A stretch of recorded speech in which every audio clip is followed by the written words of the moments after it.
The Oklahoma Sooners are taking it back to the old school.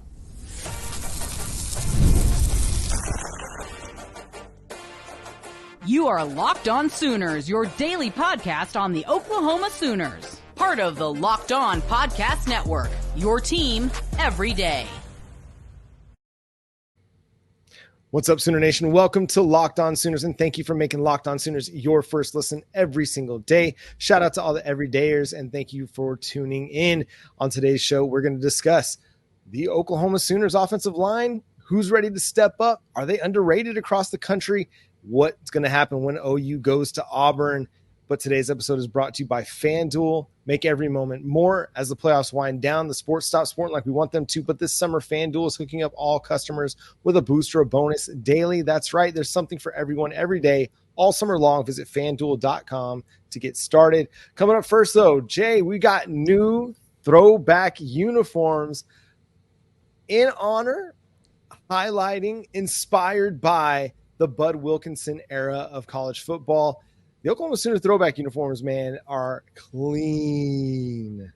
Yeah, I got to give you that and agree.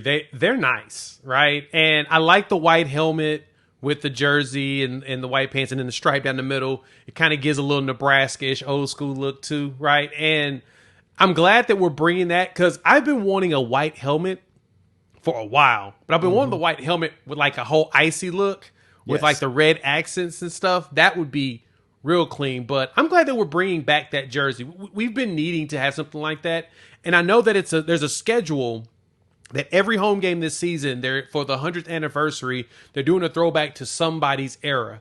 And so the Bud Wilkinson one, which will be the Houston game, they'll be rocking those crimson jerseys with the white helmets. It's gonna look nice out there in the field. Yeah, they released a few photos. I've got it, curated for you over at Sooners Wire. You can go check it out, but it looks great. I love the look of it. I love that it's a look inspired by arguably the most successful period of college football of all time.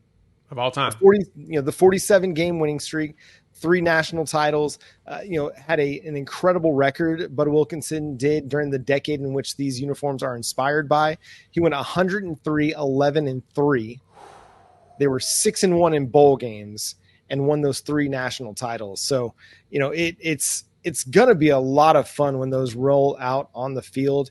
And I think it's going to create a great opportunity just to think back to when Oklahoma was not, I don't want to say at its peak, but really what put Oklahoma kind of on the map and made them the national terror that they are from Middle America. Nobody probably considered Oklahoma. Yes, they had a ton of success under Benny Owen. They had success even after Benny Owen, but it was the Bud Wilkinson era that I think really catapulted Oklahoma into that blue blood status. And to get these white helmets with the red jerseys and the white pants. I mean, the guys that they had modeling those, Gavin Sawchuk, Dejon Terry, Gentry Williams, Jacob Sexton, they looked really good. And it kind of creates an aura. And if you've seen the picture of Brent Venables circulating out there, it's full on aura. You hear that being thrown out there right now, whether it's celebrities or athletes or WWE personalities. But I mean, I saw Brent Venables. I'm like, of course this dude's going to win big at Oklahoma now. Like, I see him. He looks like Captain America as Oklahoma's head coach. Yeah, he's reenacting the picture of Bud Wilkinson doing the exact same thing, holding the football in a similar way, wearing the exact same shirt, which I kind of want that shirt too. Can we go ahead and get that shirt available? Because it's simple, but you can tell that it's a vintage type of shirt. But no, bringing back, like I said, throwing back to that era and reminding everybody of what the Oklahoma brand has been. Going into the SEC, I think it makes it even better. I love how coincidentally 100 years we're going to be starting in this conference, right? And the one thing that we have to do is, reestablish how elite of a brand Oklahoma has been historically, right? The whole goal was to make sure that we were really good. They wanted to make sure that we had a school that the football program would be proud of. And this football program has lived up to that. And so now we've got to get back to those roots. So bringing it back from old school is a great way to set the foundation of what we want to do, which is be very physical, push everybody around, run the ball down their throat, and play some gnarly defense going into the SEC. So I'm stoked. I'm stoked to see everybody, because I know people have been buying the jerseys. They're now out. You can go purchase them on the team site. I'm pumped to see everybody rocking those at that game. Yeah, also getting rid of the Rough Rider alternate uniform, which, was okay. Wasn't my favorite alternate look that Oklahoma's had, but, putting that one in the closet for the foreseeable future. I'm glad that it's gone. I was never a fan of the Rough Riders. It's just, I don't know, something about it. It just felt like too much. It felt too busy. Yeah. Without being busy. You know what I'm saying? Like it was a weird feeling about it. It was like, it feels like there's a lot going on here, but there ain't a lot going on here all at the same time. I don't know what it is, but every time I saw him, it's like, man, that jersey just feels busy. But I guess it's because traditionally Oklahoma's jerseys are always pretty simple, right? Just like Alabama. Alabama will never go with retros because they've been wearing their retros their entire time, right? It's literally the exact same look at all times. And I can respect that tradition.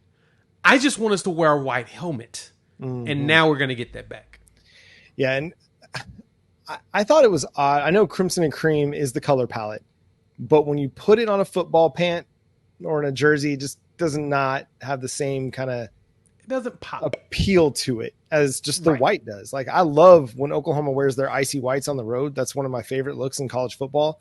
I hope one day we get the icy whites with the icy white helmet too, and we get that full whiteout look. I think that'd be really, really nice. Another thing we want to touch on before we get into our offensive line discussion here coming up is Jake Crane of the Crane and Company show released his top 25 power rankings. Joel Klatt released his top 25 power rankings ahead of the 2024 season. Two vastly different views. Mr. Klatt of Fox Sports fame had Oklahoma at number 15, sixth in the SEC. Jake Crane and Crane and Company did not have Oklahoma ranked at all. Yeah. So when I saw it, the first thing I thought was that good old Tom Hardy meme.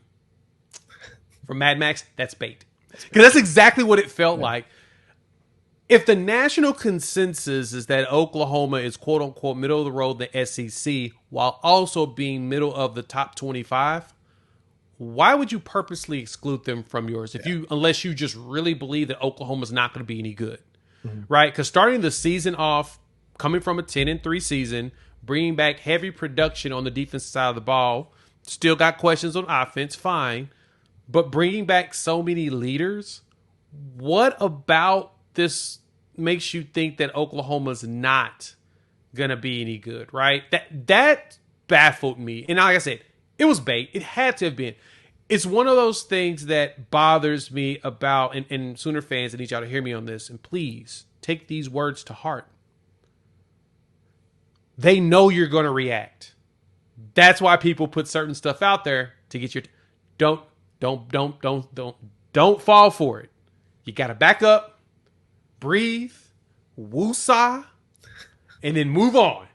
Because it's got to be bait, John. It's got to be, right? Am I crazy? No, you're not crazy. And I find myself, it's easy to dismiss it and be like, oh, it's somebody's power rankings. They don't matter, blah, blah, blah. At the same time, I want my players, my program to kind of get the respect that they deserve. Right. Now, you might argue that Oklahoma hasn't done anything in 2024, so they don't deserve anything. Fair. You want them to go out there and you want them to earn it on the field. Understand. I can get with you on that. But when you have, guys like Josh Pate or, Joe Klatt or Kirk Herbstreit or anybody else that puts Oklahoma as a top 20 team, and then you decide to leave them out, it's questionable, man. It's real questionable. And again, a lot of respect for Crane and Company and their show, and they do a great job over there covering SEC football in particular. But yeah, that's bait, man. And okay. If that's the way you want to go about it, because Oklahoma's schedule's tough and you think that they'll actually end the season in the top 25, that's fine. But nah, man, they're one of the 25 best programs in the country. If you wanted to leave them at 25, fine. But to exclude them completely is just silliness. But Oklahoma will have a chance to prove them wrong in short order. Another group that's going to have a chance to prove everybody wrong, that's the offensive line. We're going to discuss who's going to step up, who's going to stand out, and who might surprise us coming up next on Locked On Sooners. Y'all know me. I love my sports, love them so much that I don't ever want them to stop. So I had to hop on FanDuel to try to figure out some stuff to do because, I mean, right now the sports aren't sporting. Playoffs are winding down. Olympics are about to finish up. I mean, we'll get our gold game soon, but we don't have a lot of games besides really baseball to be able to, make some picks on it. So right now, FanDuel is looking this summer to hook up all of our customers with a boost or a bonus daily. That is right. There's something for everyone every day, all summer long. So like one line I'm looking at right now is we just saw the Bolitnikoff Award list came out. Nick Anderson did make said list. He's at a plus 6,000 to win that. Drop $10, win yourself $600. Might be worth it because we know that Oklahoma wants to make a statement. And I think Nick Anderson can do that for you. So since the sports aren't sporting like we want them to, FanDuel's going to keep the sports going whenever I want. All you have to do is open up the app and you can dream up any bet that you're in the mood for. So make sure you check them out. Go head over to FanDuel.com. Start making the most out of your summer. FanDuel, the official sports betting partner of Major League Baseball. With Oklahoma dropping their Wilkinson throwbacks, now's the perfect time to get incredibly comfortable, officially licensed vintage apparel from the exclusive apparel sponsor of Locked On Sooners. That's Homefield. Homefield is getting you ready for the college football season with a can't-miss kickoff campaign starting at 10 a.m. Eastern Time on August 9. And some of the cool things with that, they got some boxes. So they got football boxes they're going to be having, some bomber jackets, as well as some coaches' jackets, all kinds of stuff. And then they're going to have a platinum VIP box, which John mentioned will be here at 10 Eastern, 9 Central. And in that one, you'll have some additional exclusive items from a new hat or ringer tee for only those platinum VIPs only. You're also going to get a VIP koozie and a platinum pass, guaranteeing 20% off in early access. So no more being concerned about anything being sold out because they'll be dropping new apparel all season long. Something for you definitely to check out. So you want to go over to homefieldapparel.com for the most comfortable vintage Oklahoma Sooners apparel around. Use our promo code Sooner24 for a discount at checkout over at Homefield. We're excited for the return to college football. We know you are too. So gear up for an exciting season by going to homefieldapparel.com and getting the best, most comfortable, incredibly fashionable, make that good first impression on the SEC with homefieldapparel.com. And hey, thank you for making Locked On Sooners your first listen every single day. Again, we're free and available on all podcast platforms and on YouTube. For your second listen of the day, check out the Locked On College Football podcast with our guy, Spencer McLaughlin. He gets you ready for an exciting season on the gridiron with discussion on the upcoming season and the ever-changing landscape of college athletics, including conference realignment, the transfer portal, NIL, new college football expanded playoffs, and more. Locked On College Football is available on YouTube and wherever you get your podcasts. Part of the Locked On Podcast Network, your team every day. The offensive line has been the big question mark for the Oklahoma Sooners all offseason long. You lose 4 guys to the NFL. You lose Caden Green to the transfer portal. You've got some guys coming back, Jacob Sexton, Jake Taylor, Josh Bates, Heath Ozida, that are competing for jobs. You bring in some big-time transfer additions, Fabechi Wiwu, Michael Tarkin, Spencer Brown, Garion Hatchett, Branson Hickman. It's a really, really solid group of players for Oklahoma to build a really good offensive line from. Jay, as we sit here about 3 weeks out from the start of the college football season, how are you feeling about the Oklahoma Sooners offensive line at this point? All that I've heard so far from reports at practice and stuff is that we're going to be pleasantly surprised with the offensive line. Look, I've talked about this ad nauseum. Main thing is Bill Beatonbow knows what he's doing, and he's done this for years. We don't have a new coach that's here. He's been the same staple we've had since Bob Stoops was head coach. And so the consistency there that he's had in rebuilding lines and getting them together, we know he's going to make that happen. And so hearing all the reports, it sounds like, if anything, the interior of this line is going to be solid. Fabechi Wiwu, Branson Hickman with Joshua Bates, as well as like Heath Ozida or Garion Hatchett, all of them in that interior really seems like it's going to be beyond solid, right? But then your tackles is where we had most of our questions. And I think that Jake Taylor and Jake Sexton's going to do well with Michael Tarkin mixing in. I know that George Stoya had made mention of potential offensive line configurations, and one that intrigued me, he had mentioned about like having like Tarkin with Sexton on the left side, so them protecting the blind side is they're potentially your strongest tackle type players, and Sexton knowing the calls so well, he can help Hickman as well as Tarkin immediately right there in the middle. And then on the opposite side, you've got Waywu with like a Jake Taylor. And so Jackson Arnold can be facing them with one guy that we know is going to be really, really good. Waywu is going to be fantastic. Taylor is developing into some greatness.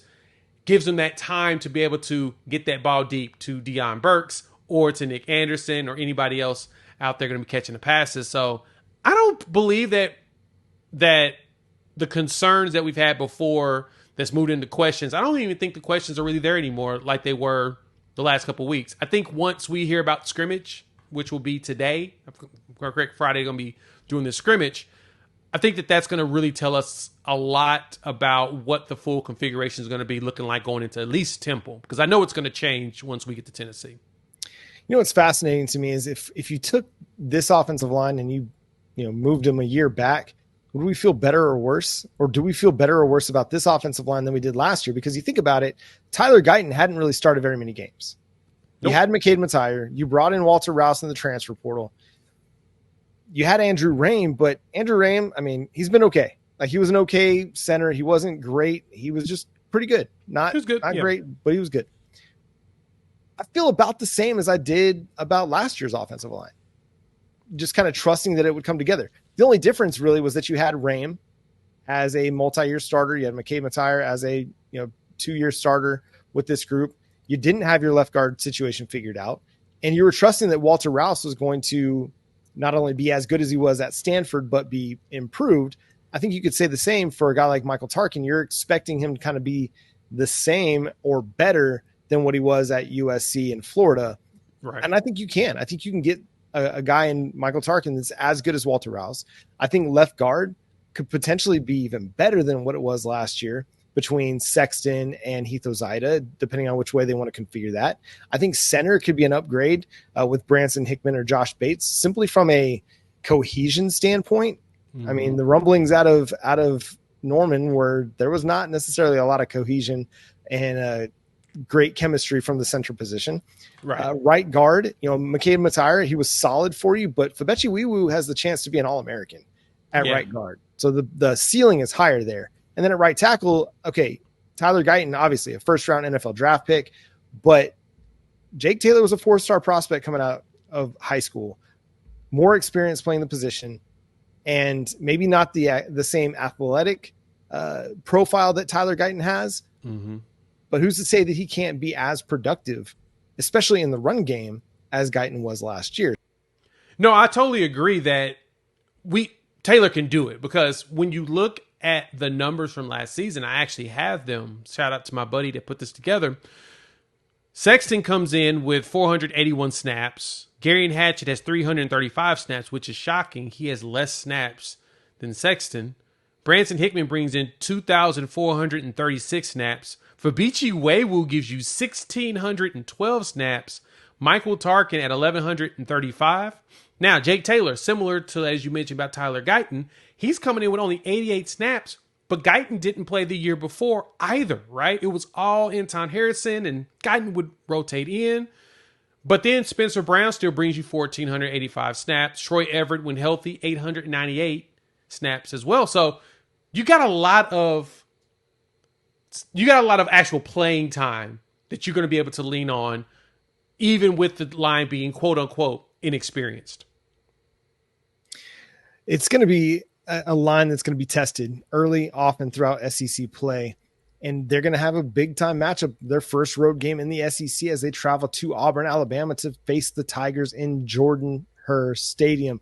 We'll discuss what to expect out of that one coming up next here on Locked On Sooners. GameTime is an official marketplace dealer of Major League Baseball.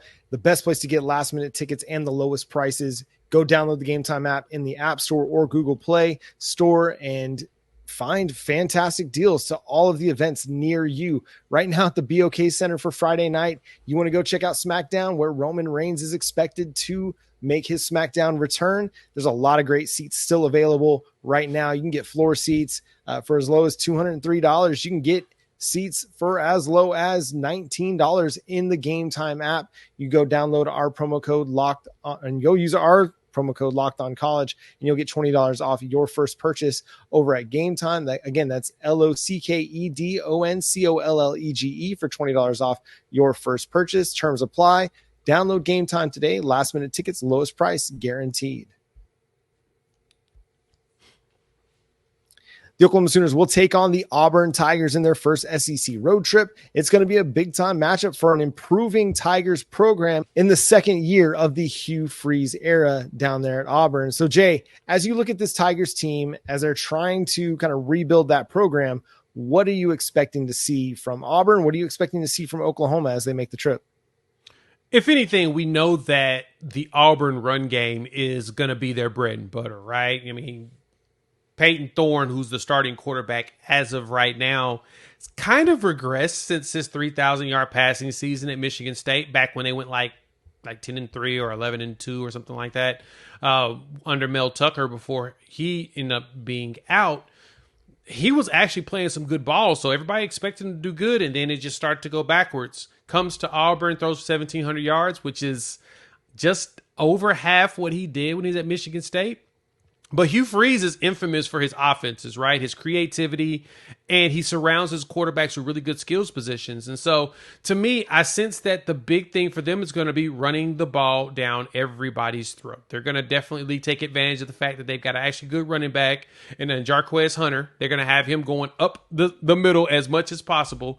He's really good. And so, I think what Oklahoma's going to have to do is, in preparation for them, they're going to have to be ready for the run game and really quick passes, because I think that Thorne's going to probably try to get rid of the ball as soon as possible and get it into those wide receivers, especially one like that freshman Cam Coleman, which I hope he doesn't play in that game. Hopefully they just tell him just to sit out, just to be nice to us, because the kid is really, really good. And outside of that, defensive-wise, they're still rebuilding in a lot of aspects of that. They went and got Phil Bleedy, the defensive lineman out of Indiana, to try to help bolster up a defensive line that's pretty thin. But I'm giving Hugh one more year before I really am sold on him leading this team to a nice bowl game or even potentially playoff berth. I think that he has to get himself the next quarterback that's going to really make it happen for him. So it's going to take him another year. So I think Oklahoma has a really good chance of going there and playing spoiler for everybody thinking that the SEC is just going to swallow them up. Yeah, Auburn's been recruiting really, really well. They're building a really nice program. They're coming back 50th in returning production according to ESPN, and they're sitting at 31st in the SP Plus rankings.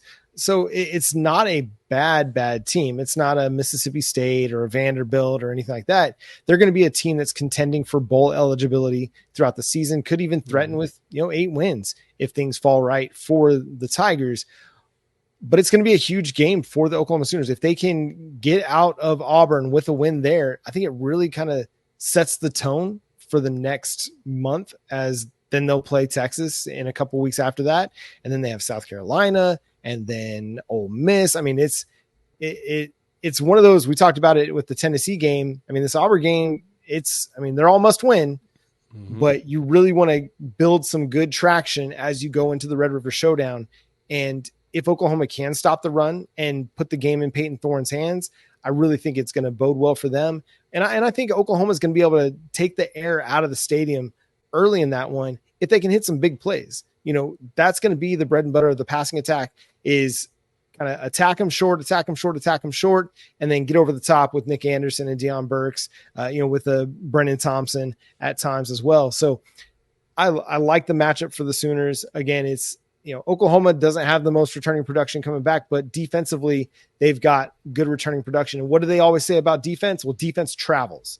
So your offense may not get off to a quick start in that one, but your defense should, because you've got a lot of experience there. You've got a lot of talent.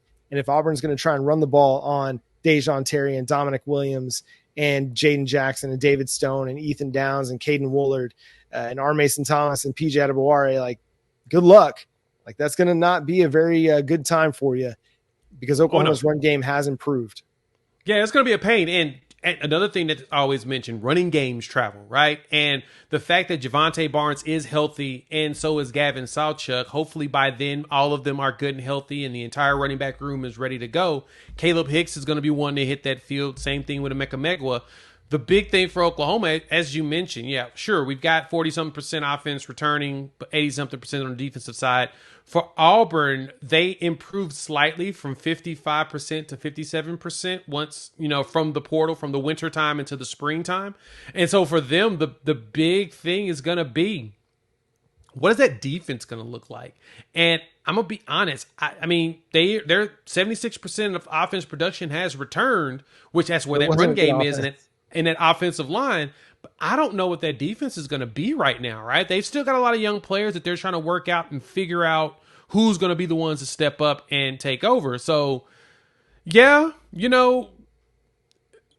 it's going to be tough in that stadium just because we know the fans are pretty rowdy. But I don't think it's going to be just that strenuous on Oklahoma traveling to Auburn to play in that game. I think that this is going to be the one, and as you mentioned, if any game, this is the one that's going to really set the tone for the season. I think Tennessee is going to, I mean, every game's a must win, but I think that Tennessee's not to say it's not as important, but I think that this game is the one that's going to get people to respect Oklahoma and the SEC. So they have to go out. And if they go out there with a bang and pull what New Mexico State did last year and win 34-10, woo, buddy, everybody's going to shut up about Oklahoma and be like, well, guess they may be SEC ready. And if they can go in and make a statement like that, it'll go a long way. But just win, just go in and win. Win dirty if you have to. If you have to win ugly, win ugly. Because it is a tough place to play. It's at times. And it is an improving Auburn team. It's not where it needs to be a SEC title contender or a playoff contender. But it's going to be a team that gives you fits. And it's going to be a team that's going to want to make a statement against an Oklahoma team that, again, is one of the proudest programs in college football history. That fan base is going to be geeked up for it, just like Oklahoma's will be when Tennessee comes to town. But I just think it seems like a mismatch on paper that especially if it turns into Oklahoma is able to score some points, I just don't think Peyton Thorne and the Auburn offense have what it takes to keep up with them. If Oklahoma gets off to the races and starts, developing a 21-point lead, Auburn's not going to be able to go score for score with them, especially through the passing game. I totally agree with that. I don't think that offensively, Auburn's at the point to be able to keep up with Oklahoma. That's spot on. Right now, they're still trying to figure that out. Next year, I think maybe a different story. They may have their quarterback in Hank Brown that potentially could do that. But this season, I definitely don't see it. I wasn't sold on Robbie Ashford or Peyton Thorne last season, and it kind of made me look right. So I guess the question is going to be in this game is, does Auburn see us as New Mexico State, or do they see us as Georgia? And I think that's going to determine just how hard they play in this game. Yeah, they'll definitely get up for Oklahoma. I just don't think their talent level is going to be at the same spot that Oklahoma's is. And that's going to do it for today's episode of Locked On Sooners. Thanks so much for tuning in, being a part of the show. Subscribe to the show wherever you get your podcasts. We're free and available on all podcast platforms and on YouTube. Hit that subscribe button and that notification bell to let you know when new episodes drop. Follow Jay at Unfair Sports, myself at John 9 Williams. The show is at Locked On Sooners on all the social media platforms. We'll be back next week where we'll continue to discuss the defensive line. We'll discuss where Oklahoma lands in different rankings. I'm sure the AP poll will be coming out soon as well, getting you ready for the 2024 college football season. And we'll discuss our first look at the Texas Longhorns in the Red River Showdown. And that's going to do it. Until next time, he's Jay Smith. I'm John Williams. Boomer. Sooner.